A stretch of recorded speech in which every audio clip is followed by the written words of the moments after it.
আর যে বড় খবর পাওয়া যাচ্ছে যে এসআইআর এর বিরোধিতা করে এবং জাতীয় নির্বাচন কমিশন ও সিইও দপ্তরের বিরুদ্ধে মমতা বন্দ্যোপাধ্যায় রবিবার সুপ্রিম কোর্টে যে মামলা করেছিলেন আগামীকাল সেই মামলার শুনানি হতে পারে এবং সেই শুনানিতে মমতা বন্দ্যোপাধ্যায় তিনি সওয়াল করতে পারেন, অর্থাৎ কালো কোট পরে মমতা বন্দ্যোপাধ্যায়কে আগামীকাল দেখা যেতে পারে। তবে আইনজীবী নয়, তিনি সাধারণ মানুষ হিসাবেই এই সওয়ালে অংশ নিতে পারেন।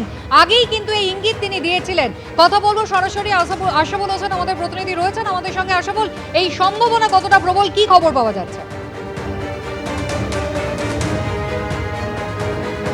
দেখো, সম্ভাবনা খুবই প্রবল এবং যে দুটি কারণে প্রবল সেটা তোমাকে কিছুক্ষণ আগে বললাম, আবার জানিয়ে দিচ্ছি যে মমতা বন্দ্যোপাধ্যায় জাতীয় নির্বাচন কমিশন এবং আমাদের রাজ্যের মুখ্য নির্বাচনী আধিকারিক তাদের বিরুদ্ধে যে মামলা করেছেন সুপ্রিম কোর্টে সেই মামলা নথিভুক্ত হয়েছে এবং নথিভুক্ত যেহেতু হয়েছে ফলে কালকে সেই মামলার শুনানি হতে পারে।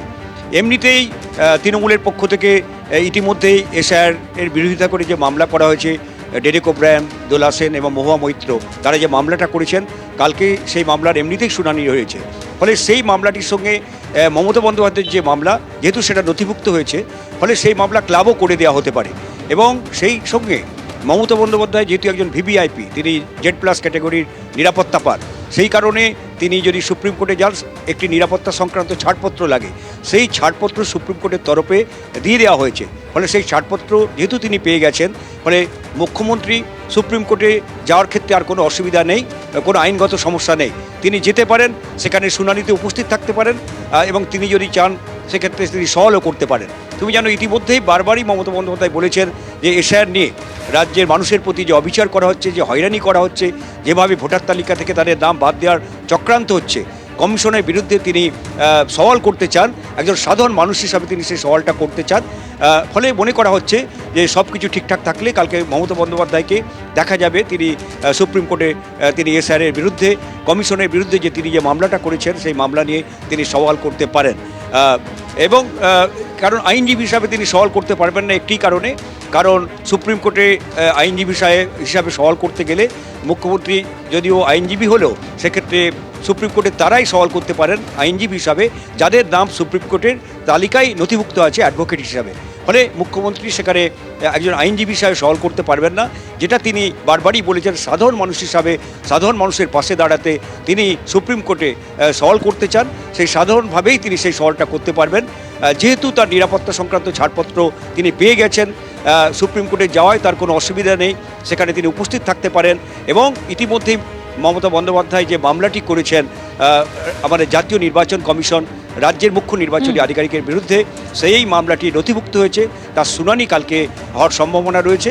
ফলে সব কিছু ঠিকঠাক থাকলে কালকে কার্যত নজিরবিহীনভাবে মমতা বন্দ্যোপাধ্যায়কে সুপ্রিম কোর্টে দেখা যাবে এবং তিনি সওয়াল আমাদের সঙ্গে থাকো। মমতা বন্দ্যোপাধ্যায় 5ই জানুয়ারি ঠিক কি বলেছিলেন দেখুন।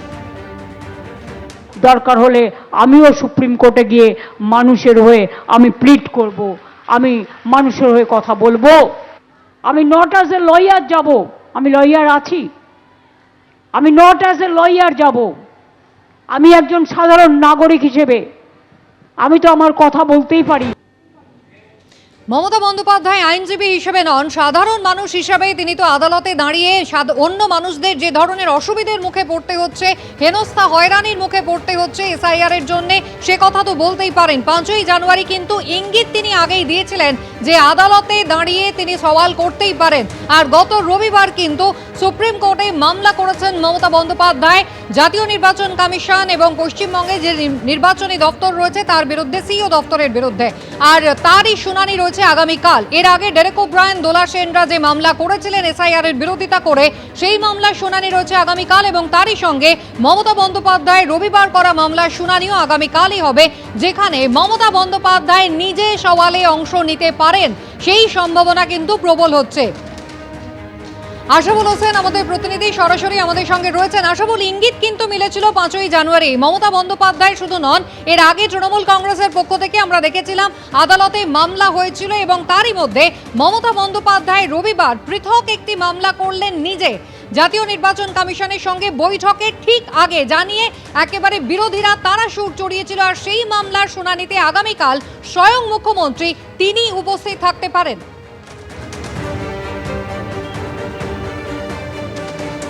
কুসুমিতা একদমই যেটা বিষয় ছিল যে মমতা বন্দ্যোপাধ্যায় যে মামলাটা করেছেন জাতীয় নির্বাচন কমিশন এবং রাজ্যের মুখ্য নির্বাচনী আধিকারিকের বিরুদ্ধে, সেই মামলাটা সুপ্রিম কোর্টের তালিকায় নথিভুক্ত হয় কিনা তার জন্য কাল অবধি অপেক্ষা ছিল সকলের।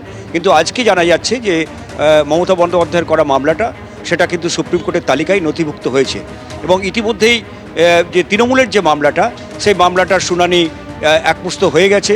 আগামীকাল সেই মামলার শুনানি হবে। ফলে মনে করা হচ্ছে যে ওই মামলাটির সঙ্গে মমতা বন্দ্যোপাধ্যায়ের করা মামলাটি সেটা ক্লাব করে দেওয়া হতে পারে। এবং সেই সঙ্গে সবচেয়ে গুরুত্বপূর্ণ বিষয় যে ভিভিআইপি যেহেতু মুখ্যমন্ত্রী, তিনি Z+ ক্যাটাগরির নিরাপত্তা পান, সেই কারণে সুপ্রিম কোর্টে যেতে গেলে তাকে আগে ছাড়পত্র লাগবে, নিরাপত্তা সংক্রান্ত ছাড়পত্র লাগবে। সেই নিরাপত্তা সংক্রান্ত ছাড়পত্র সুপ্রিম কোর্ট কর্তৃপক্ষ তারা দিয়ে দিয়েছেন। ফলে মমতা বন্দ্যোপাধ্যায় সুপ্রিম কোর্টে যাওয়ার ক্ষেত্রে আর কোনো অসুবিধা নেই। তিনি সেখানে শুনানিতে তিনি উপস্থিত থাকতে পারেন, যেহেতু তার নিরাপত্তা সংক্রান্ত ছাড়পত্র দেওয়া হয়েছে এবং যেহেতু মুখ্যমন্ত্রী নিজেই এর আগে একাধিকবার 5ই জানুয়ারি যেমন বলেছেন, তার আগেও একাধিক জায়গায় তিনি একাধিকবার বিভিন্ন জনসভাতেও তো বলেছেন যে এসআইআর নিয়ে যেভাবে রাজ্যের মানুষের প্রতি অবিচার করা হচ্ছে, যেভাবে তাদের হয়রানি করা হচ্ছে, যেভাবে 150 জনের মানুষের মৃত্যু ঘটেছে এই এসআইআর নিয়ে আতঙ্কের কারণে, এবং বহু মানুষের নাম বাদ দেওয়ার একটা আশঙ্কা দেখা দিয়েছে যে লজিক্যাল ডিসক্রিপেন্সির নামে, এবং মাইক্রো অবজারভার যেটা কালকেও তিনি আমরা দেখেছি যে নির্বাচন কমিশনের ফুল বেঞ্চের সামনে গিয়ে তিনি সওয়াল করেছেন। এবিপি আনন্দ, এগিয়ে থাকে, এগিয়ে রাখে।